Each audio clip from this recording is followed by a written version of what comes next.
Hi guys, I'm about to put my first video out. This is going to go in front of those clips that I've just done. It's not the best, I do sound quite boring and monotone, but you gotta be quite patient because I've never done anything like this before. I've tried to be as informative as I can. I do make some mistakes, I do have some slip-ups, you know, I might get my facts wrong, and I'm sure some anoraks will go, "Oh, he can't do that, he's got it wrong, it's got like 2 more horsepower than maybe I stated." But at the end of the day, they are just rough figures. I didn't look it up before I went to do the video. I just didn't try and do it from memory when I first bought the car. So this is going to go in front of those clips. I hope it's not too bad, but please let me know, obviously, if I do have any subscribers or views. Just pop a little comment and I'll try and improve it for the future. Thank you. Enjoy the video. Okay, for my first video on my channel, I'm going to be reviewing my very own car.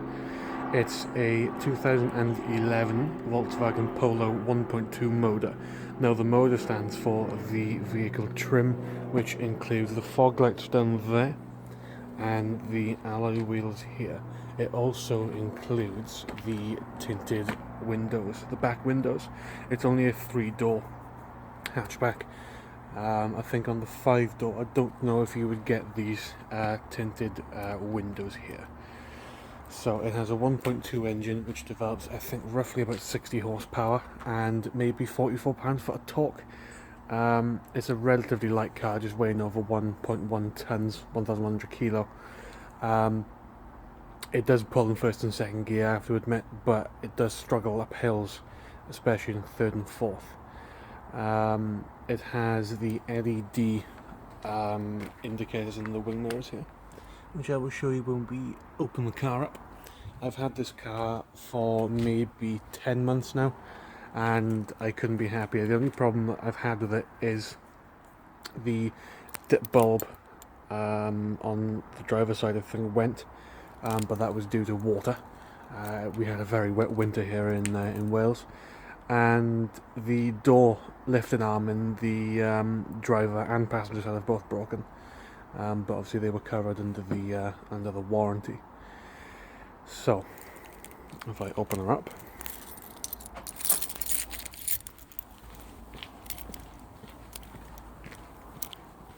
I'm going to go inside.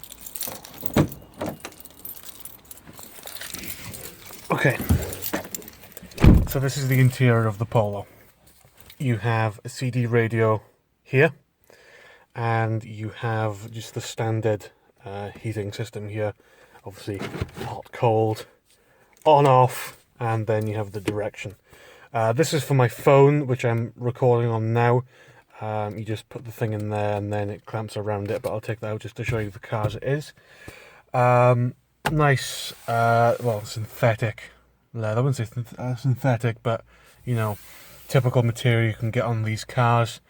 We have the light switch down here, so that's if you turn the ignition on now, which I will show you. Okay. Decision was Ireland, so radio. Don't do me for copyright, guys. Right. What if you look at the back garden fence over there? You can see that none of the instrumentation is lit up at the moment, but dip beams are on. Now, if we turn this to the side light setting, you can see that everything starts to light up. This is normally the setting that we have, or that I run day to day, especially in the daytime. And then we have the dip headlight setting here. Obviously on VW cars, you can pull it one towards you for front fog, and then one again for rear fog, right there. And we turn that off. Now, the dash is very nice, very simple. If you sit back like this, it almost molds in to the wheel, and then you can see the dash displayed there. I think it's the same on most cars, but on this one in particular, I do quite like that. Indicator stalks here, and then washers around the corner here. I've put in these little inlays in the car all around the place. The car is due a nice little clean, so believe it or not, it was cleaned last week. I know it does not like it, but my girlfriend had a pasty in here, and now it's gone everywhere. Manual, gearbox. I'm not sure if the Polo comes in DSG for VW. I know the Golf does, but I'm not sure about the Polo. Obviously, this isn't a brand new Polo. But as a first car, it has definitely all the features I'd expect. The seats are very, very comfortable in here. They're sort of padded on the middle here, and they're raised on the sides for a little bit more support. And the storage space in here is, I have to say, is outstanding. The glove box is quite large. Obviously, I've got quite a lot of stuff in there.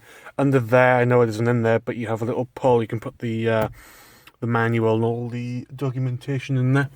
One thing I would like in this car is a sunglasses holder, which would go here. Now I'll pop out of the car and show you how it looks. So this is the car with the dip beam and front fogs on. I do quite like the fog lights on the bottom. Obviously they're going to be on the bottom of most cars, but on this particular Polo and the style, I do quite like the way it looks. It makes it look quite aggressive. I know there's a car throttle video, and it's like new drivers make mistakes and they put the fog lights on because they think it looks cooler. But when you do need them, I think just for the general aesthetic, they do look quite nice. I will put the indicators on, the hazard lights, so you can see the LED lights. If you pop around here, I have to edit this. If I can find something. Okay, you can see on the side here, they pop on and off. And there's one thing I didn't talk about, which is the fuel economy from the 1.2. In theory, you should get about 35 around town. I'm getting more 25, 30. Obviously, it depends how you drive it. Because it's only a little 1.2 3-cylinder engine, it does struggle on the motorway. I know it does about 3,000 revs at 70, which isn't particularly good for fuel economy. So if I just turn that off now, and then I will pop the bonnet and show you what's underneath.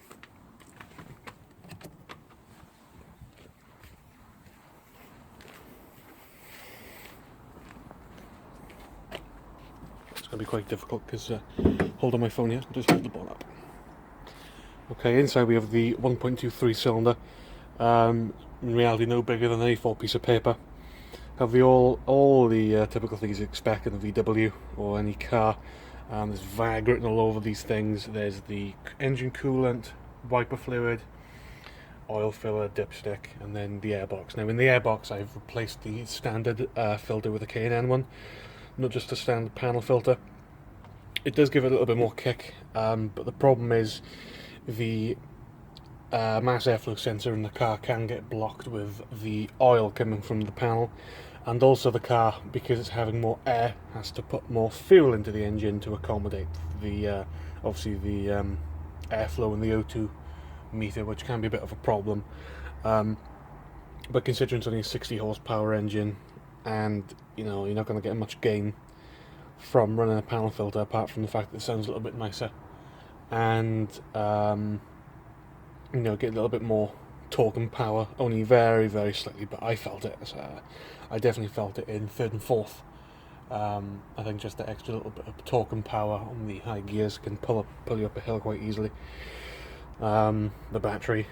Now, I don't know why most Polos or VWs have this wonderful little wiring box on the top, but I am quite scared to touch it just in case anything falls off or in case I short circuit anything.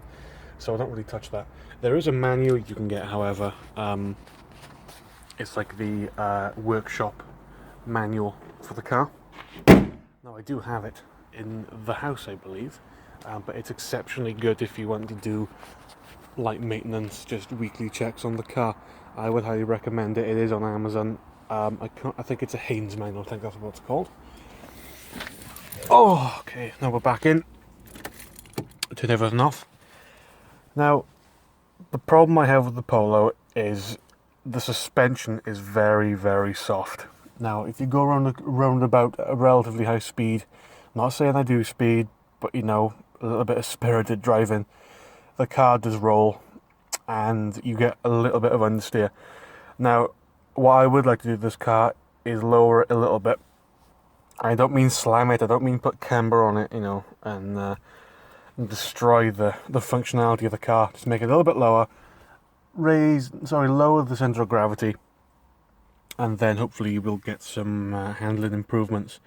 Now, I would like to put some bigger brakes. The discs in this aren't the biggest, but then again, it's quite a light car. But I do notice that coming off a roundabout, coming off a motorway, and going down the exit, especially if it's downhill, it does struggle to slow the car down a little bit because the brakes do tend to overheat. They're not very big.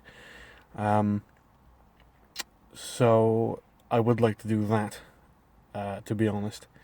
I'm going to cut the video because I'm running out of space on my phone, and I will talk about what I'd like to do with the car. So I've done a very, very quick review of the car, showing you the inside, showing you the outside. It's quite basic, I know. It's just not, it's something that I want to improve on, something that I need to look up on, get some tips from, maybe I can do a bit of research. But, I've done the basics, the ins and outs of the car. I know I didn't show you the back and little things I've done to it, like stickers. I've got some stickers on there. Just really personal things. I mean, I got one for Gilles Bianchi on there. I've got one for Ayrton Senna on the back. And I've got a Colin McRae one on my driver's side window. But in the video, I said I had to cut the video because my phone, it only records 5 minutes of video at a time. I'm not sure why. It might just be because of the size and the quality of the footage. But I did say I was going to talk through a list of things I'd like to do with my car. The first one I said in the video was lower it. I wouldn't do coilovers because then you'll just lose, the ride quality. I just want to make them a little bit shorter so the ride height comes down a bit, center of gravity is lowered and comes down to the floor a bit more. Yeah, it will be a little bit stiffer, but I want to do that so it'll minimize the body roll in the car, because I feel that when I drive sometimes the body does roll excessively, and sometimes because I've got mud flaps in the car, especially if I have luggage in there or have people in there, the mud flaps go so low to the ground because it's so loaded that they scrape. I have tried to take the mud flaps off in the past, but I had to take the wheels off, obviously, to remove the front ones especially. The problem was the bearing around the brakes and the wheel hub, they'd seized.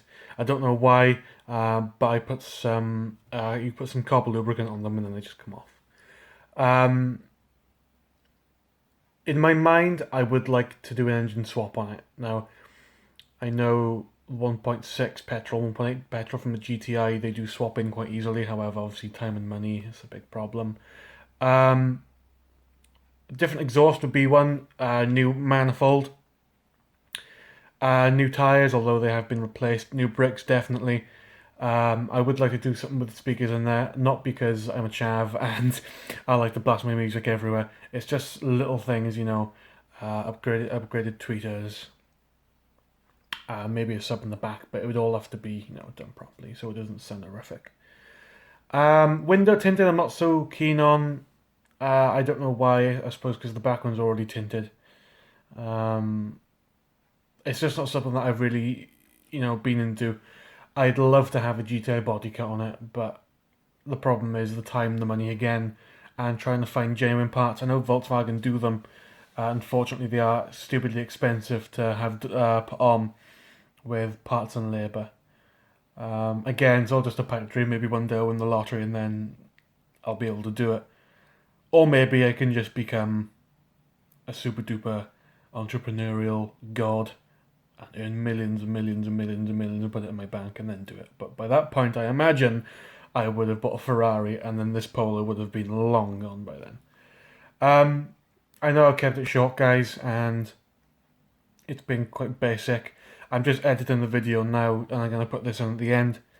I hope it's not too bad, but, I love some feedback on what I'm doing. Until next time, until I put the next video up, I don't know what it's going to be. I'm going to have to sort out all my videos and content while I do go to college. But yeah, I'll see what I put up next. Right, guys, thank you very much for watching. Don't be afraid to leave a comment, and I will see you again.